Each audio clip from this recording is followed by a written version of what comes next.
నిన్నటి వరకు రికార్డు స్థాయి ఎండలతో అల్లాడిన దేశ రాజధాని ఢిల్లీ నగరాన్ని వర్షాలు వణికిస్తున్నాయి. గురువారం అర్ధరాత్రి నుంచి ఉరుములు మెరుపులతో ఏకధాటిగా భారీ వర్షం కురుస్తోంది. దీంతో ఢిల్లీ పరిధిలోని అనేక ప్రాంతాలు జలమయమయ్యాయి. రోడ్లపై వర్షపు నీరు పోటెత్తి వాహనాలు మునిగిపోయాయి.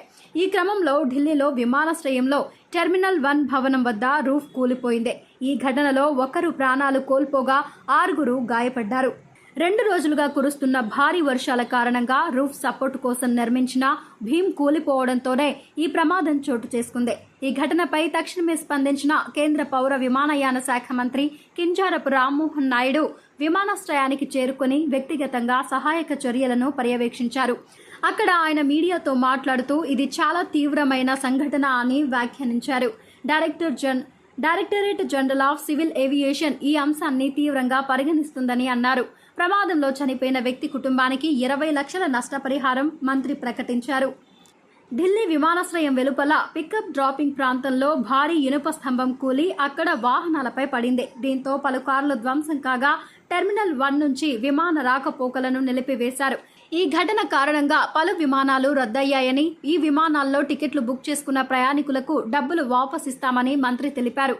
ప్రమాదానికి కారణమైన ఇనుప స్తంభం పూర్తిగా తుప్పుబట్టిపోయి ఉంది కదా అని మీడియా ప్రశ్నించగా దీనిపై వ్యాఖ్యానించడం తొందరపాటు అవుతుందని రామ్మోహన్ నాయుడు సమాధానమిచ్చారు.